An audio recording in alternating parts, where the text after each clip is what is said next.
Listen, I want to tell you about a night in early February.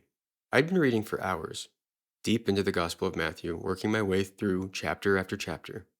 The orange highlighter had already been busy. And then I came to chapter 17, the Transfiguration. I had read this passage many times. The disciples on the mountain, Moses and Elijah appearing, the cloud, the voice. I knew what it meant, or I thought I did. Something normally hidden was breaking through.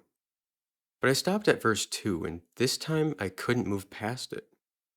His face shone like the sun, and his clothes became white as the light. I set the highlighter down, not because the verse had arrested me, that had been happening for weeks. This was different. I wasn't stopped by a word I needed to look up, or a concept I hadn't considered. I was stopped by a color. White as the light. Why white? Not bright, or glowing, or translucent. White. Why did God choose that word? I didn't have an answer that night, but something had been set in motion. Because once you start asking that question, once you ask why that color, the pages stop being just black text on white paper. They become something else. That is what this phase of this season is about. Here's what I want to say plainly before we go any further. God doesn't just speak in words, he speaks in color. Scripture has a visual language, and the original audience knew how to read it. They didn't need footnotes. They grew up inside a world where specific colors carried specific meanings, where a single thread sewn into a garment was a theological statement, where the color of a robe could tell you everything about who was wearing it and why. We've lost that literacy. We read past the colors without realizing they're part of the message. This episode is about recovering it.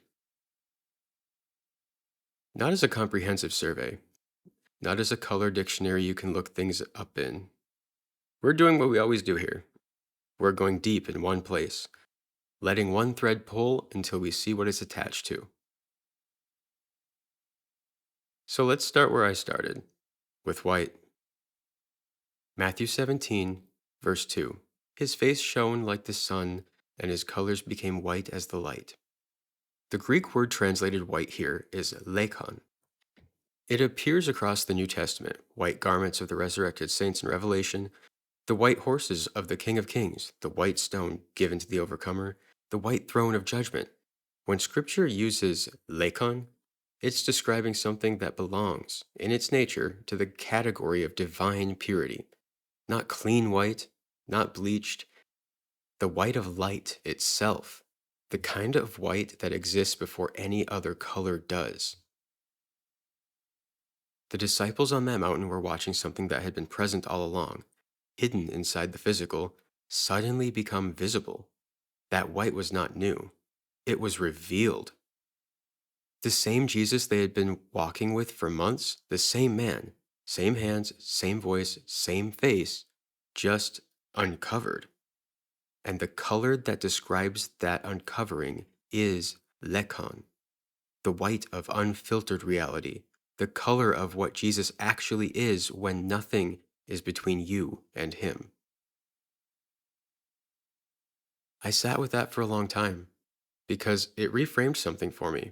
White in Scripture is not the absence of color, it's the presence of everything at once. Not blank, it's complete.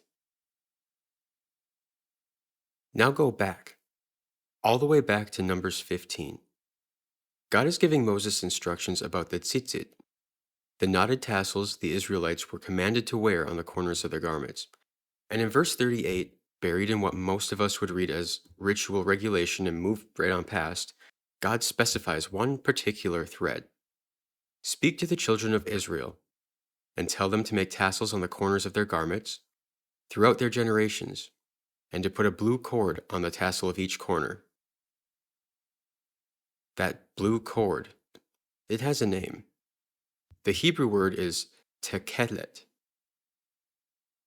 Tekelet, not just a color name, it's a specific shade, something between deep blue and violet, produced by a particular dye extracted from a sea snail called the murex, or the hexaplex trunculus. This dye was extraordinarily rare and expensive. In the ancient world, tekhelet was the color of royalty, of the high priest, of the curtains of the most holy place in the tabernacle, the color of the sky at the precise moment it meets the horizon, the color of the boundary between earth and heaven. And God commanded every single Israelite to wear it, not just priests, not just the kings, every Israelite. A thread of tekhelet woven into their daily clothing. Why? God tells Moses exactly why in verse 39, that you may look upon it and remember all the commandments of the Lord and do them, and that you may not follow the harlotry to which your own heart and your own eyes are inclined. You look down at your own garment. You see the color of heaven. You see the boundary. You see where you came from and where you belong. The thread isn't just decoration. It's a daily statement about identity. I carry something of heaven with me, even here, even today. The color was the sermon.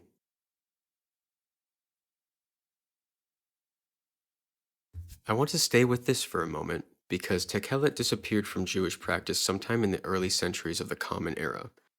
The knowledge of exactly which shellfish produced the right dye was lost, and rabbis eventually permitted the blue thread to be omitted rather than substituted.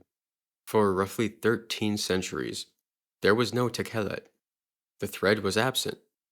It was only rediscovered by a Polish rabbinical scholar named Rabbi Gershon Henoch Leiner in the 1880s. And the debate over whether he had found the right shellfish continues to this day. Think about what that means. 1,300 years where every time an Israelite looked at their garment, one thread was missing, a color they knew should be there, that their ancestors had worn, that the priest still wore on the Day of Atonement, and it was simply gone. Sometimes what's missing from the garment is what tells you the most about the moment you're in. But tekhelet is only one thread.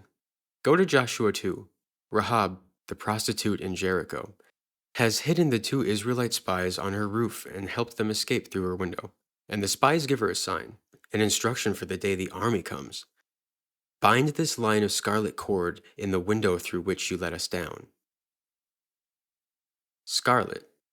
The Hebrew word is shani. Scarlet, a deep, bright crimson red.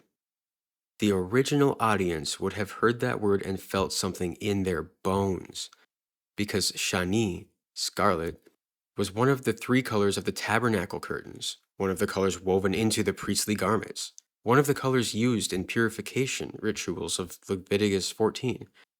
It was the color of the Passover blood on the doorposts. And here it is again, in a different story, different woman, different city, different generation, but the same instruction. With the blood red marker in the window, and everyone inside will be spared.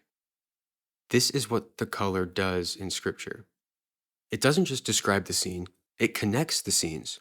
It creates a thread, a shani thread, running from Egypt to Jericho to the cross, every time a life is spared by something red on a threshold.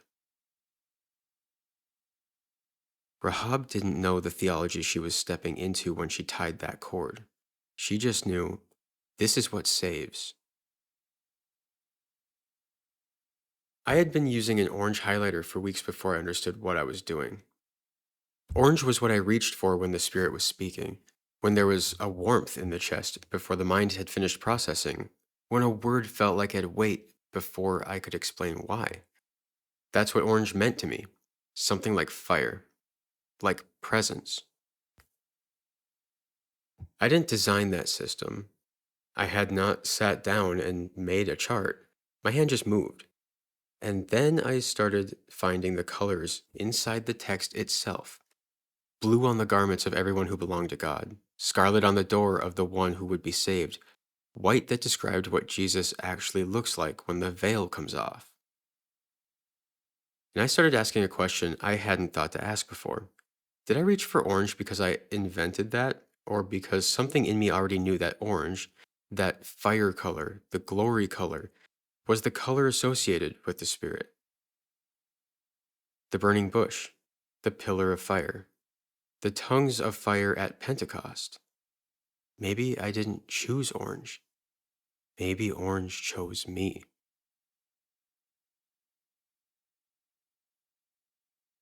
I'm not making a theological claim about highlighter colors. I'm pointing to something underneath. The visual language of Scripture isn't something we encounter for the first time when we study. It may be something already written into us, something we were already reaching for without realizing we were reading. There's one more color I want to give you. Revelation 19:8. After the great multitude declares the marriage supper of the Lamb, after the invitation goes out, the bride is described. And to her it was granted to be arrayed in fine linen, clean and bright, for the fine linen is the righteous acts of the saints. The Greek phrase is bisonon lampron katharon, fine linen, brilliant, pure. Lampron, brilliant, the same root as lamp, as light. It is not just white, it shines. And the text tells us exactly what this garment is made of: the righteous acts of the saints, not woven from thread, woven from obedience, from faithful small acts done quietly, without audience, over years.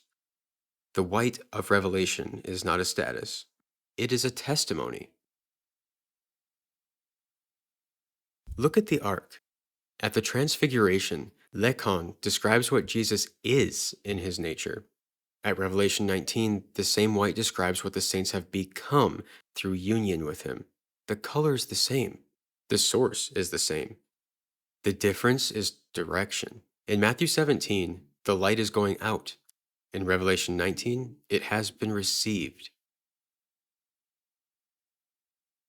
The palette was never random.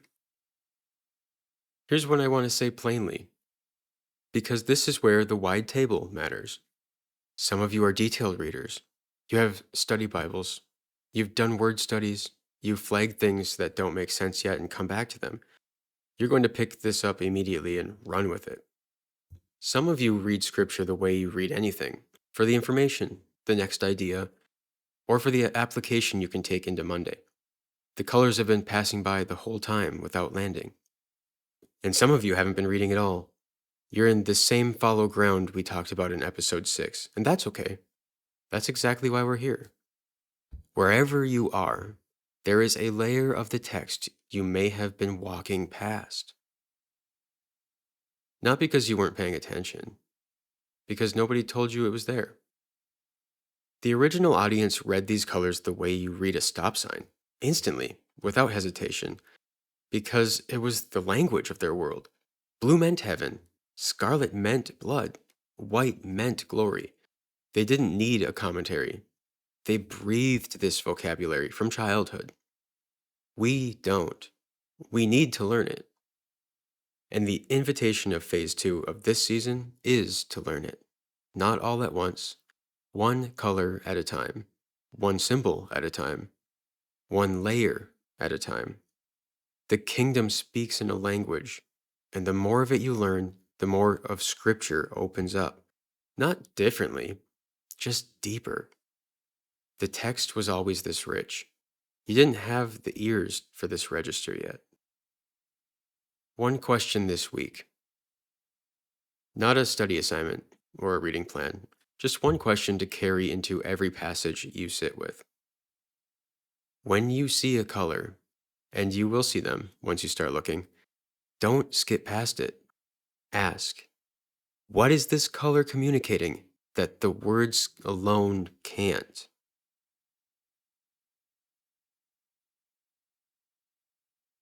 Is the garment blue? Ask what kind of access is being described. Is there blood or a thread of scarlet on a threshold? Ask who is being covered. Is something white? Ask whether this is a description of what the person is or a description of what they're becoming. You have been reading a language that's only been showing you half of itself. The visual layer has always been there. The palette was always full. What would your reading look like if you asked God every time to show you the color?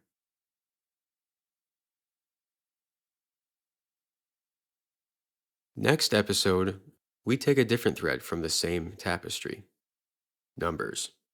The kingdom doesn't use them for counting, it uses them for meaning. And once you learn what 7 means, what 12 means, or 40, you will never read a biblical timeline the same way again. The Mathematics of Heaven, Season 2, Episode 8. He who has ears to hear, let him hear.